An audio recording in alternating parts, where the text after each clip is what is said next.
안녕하세요, 세리나입니다. 안녕하세요, 세리나입니다. 오늘은 세리나가 사정이 있어서 음성으로만 출연해요. 오늘은 세리나의 주방 후드를 단 경험을 말씀드릴게요. 이게 저희 집 소파에서 바라본 주방 사진인데요. 주방 키 큰 장과 냉장고가 자리를 잡고 있고요. 그 앞에 아일랜드가 있어요. 이게 다예요. 저희 집 주방이 매우 심플하죠. 그런데 이 아일랜드 상판에 노출된 게 두 개가 있어요. 수전과 주방 후드예요. 이 두 가지는 비용이 들더라도 디자인에 신경 쓸 수밖에 없어요. 주방 수전을 달기 위해 해외 직구를 선택했다고 말씀드렸고요. 오늘은 주방에 어울리는 후드를 설치하려고 했다가 뭘 제대로 몰라서 낭패를 봤던 이야기를 들려드릴게요.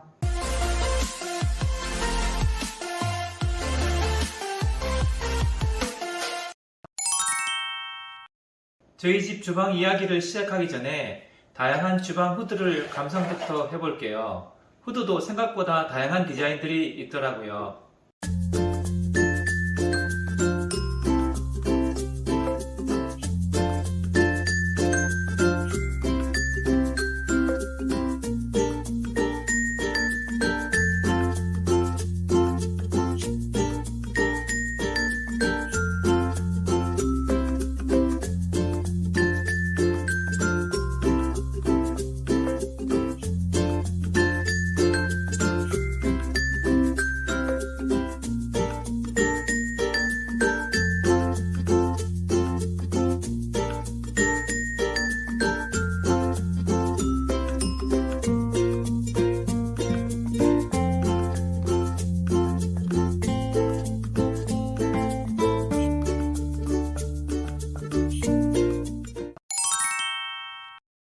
다양한 디자인의 후드가 있지만 주방 후드는 사실 간단한 구조예요. 내부를 들여다보면 팬, 필터, 조명, 조작부, 후드 연결부, 그리고 모델에 따라서 전동 댐퍼가 있는 게 다예요. 주방 후드의 성능은 팬이 좌우를 하는데요.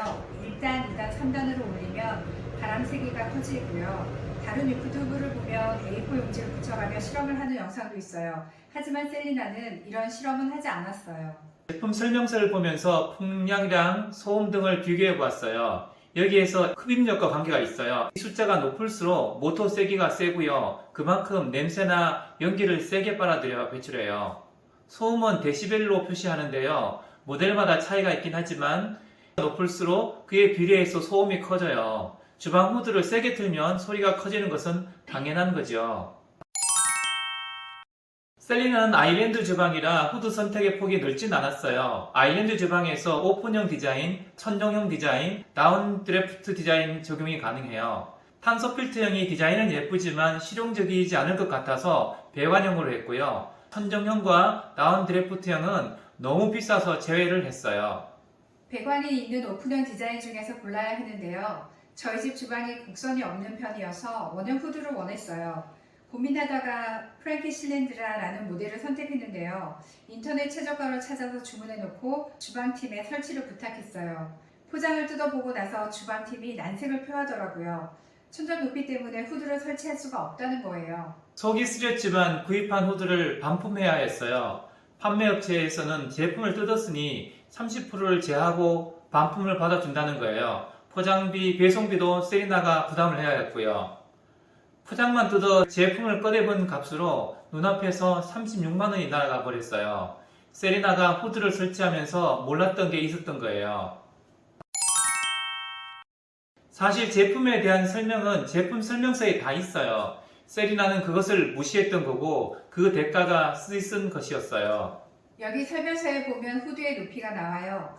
최장으로 늘렸을 때는 1215mm, 최소로 줄였을 때는 770mm라고 내용이 있거든요. 아파트는 층고가 낮기 때문에 보통 채소로 줄였을 때의 치수가 중요해요. 왜냐하면 화구에서 후드까지 최소 높이가 필요하거든요. 가스레인지 경우에는 750mm, 전기레인지는 650mm가 최소 높이랍니다. 셀리나네 집은 주방 상판에서 천정까지 높이가 1350mm예요. 플랑케 실린더라 후드는 최소 사이즈가 770mm니까 이 후드를 설치하고 나면 상판에서 후드 끝의 거리가 580mm인 거죠. 최소 높이인 650mm보다 70mm가 부족해요. 그래서 어쩔 수 없이 반품을 하게 된 거예요. 반품후에 설치가 가능한 후드 중에서 골라야 했는데 대안으로 하츠를 선택했어요. 하츠 모델은 1100과 650짜리가 있는데 650짜리를 선택하면 상판 후드 거리가 670이라서 최소 높이 기준을 맞출 수가 있었어요. 스퀘어형이라 원래 생각했던 원형 후드보다는 디자인적으로 덜 예쁘긴 한데 쓰다 보니 크게 불편함은 없어요. 그리고 디자인적으로도 생각했던 것보다는 괜찮은 것 같아요. 후드를 벽에 설치할 때는 벽에 보강 공사를 해야 해요. 그런데 아일레드 주방에 오픈형 후드를 설치할 때는 천정 보강 공사를 해야 해요. 석고보드로 마감을 한 천장에 바로 달면 후드 무게를 버티지 못해요. 그래서 후드를 부착하면 목공으로 합판 작업을 해야 해요. 셀리나는 올 인테리어를 하면서 전체 천장 공사를 했기 때문에 문제가 되지는 않았어요. 만약 별도로 천장 공사 계획이 없다면 후드 설치를 위한 보강 공사는 필요해요. 배관형 후드를 설치할 때는 배관의 길이와 방향도 중요해요. 후드는 배관 지름이 100이나 125 두 가지가 있는데 보통 100짜리 주름관을 써요. 후드 길이가 반듯하게 2-3m 정도라면 흡입력이 떨어지지 않아요. 하지만 주름관을 구겨 넣거나 주름관이 꺾이게 되면 후드의 배기 성능을 현저하게 떨어뜨려요. 아무리 배기 성능이 높은 후드를 쓰더라도 제 성능을 못하는 거죠. 배기 성능이 높은 후드를 선택하는 것도 중요하지만 주름관이 접히거나 꺾이지 않도록 그리고 배기관이 너무 길어지지 않도록 설치하는 게 더 중요해요. 가끔씩 주방 쪽으로 이웃집 음식 냄새가 흘러 들어온다는 분들도 계세요. 이럴 땐 후드를 설치할 때 전동 댐퍼를 달아야 해요. 우리 집 주방 배관이 단독으로 외부로 연결되어 있다면 전동 댐퍼가 필요 없겠지만 아파트와 같은 공동주택은 다른 집과 배기관이 연결되어 있어요. 최근 지은 아파트들은 전동 댐퍼를 달아 놓아서 냄새가 역류하지 않지만 옛날에 지은 아파트라면 냄새가 역류를 하기도 해요. 이럴 때는 주방 후드를 달 때 전동 댐퍼 있는 모델을 쓰거나 별도로 전동 댐퍼를 구입해서 다는 것이 좋아요. 전동 댐퍼를 달면 외부에서 집 안으로 들어오는 냄새를 확실하게 막아줘요. 후드를 설치하고 나면 확산용 소화기를 달아야 해요. 확산용 소화기는 화재가 나면 소화기에서 분말이 쏟아져서 불을 끄도록 되어 있어요. 후드를 교체할 때 기존에 있던 확산용 소화기를 다시 달아주면 돼요. 인테리어를 하게 되면 아파트 관리실에서 신고를 해야 되는데 인테리어가 끝나면 관리실에서 와서 확산형 소화기를 달았는지 점검을 하더라고요.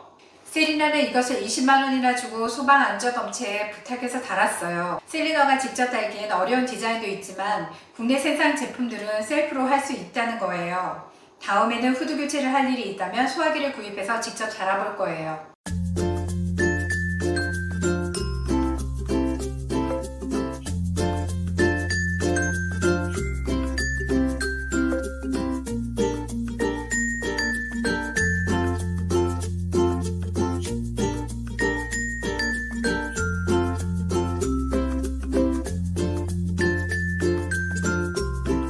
오늘 세리나네 후드 이야기를 들으셔서 감사해요. 세리나는 집을 싹 뜯고 셀프 직영공사로 올 인테리어를 했어요. 지금은 주방 만들기 프로젝트를 진행하고 있어요. 다음 영상은 셀리나의 주방 키 큰 장 이야기를 진행할 예정이에요. 엄청난 수납 능력의 키 큰 장을 만들면서 고민했던 부분 그리고 키 큰 장 위에 간접 조명을 단 경험을 이야기해 볼게요. 나름 열심히 만들고 있는데요. 좋아요, 구독 눌러주시면 더 열심히 만들어 볼게요. 감사합니다.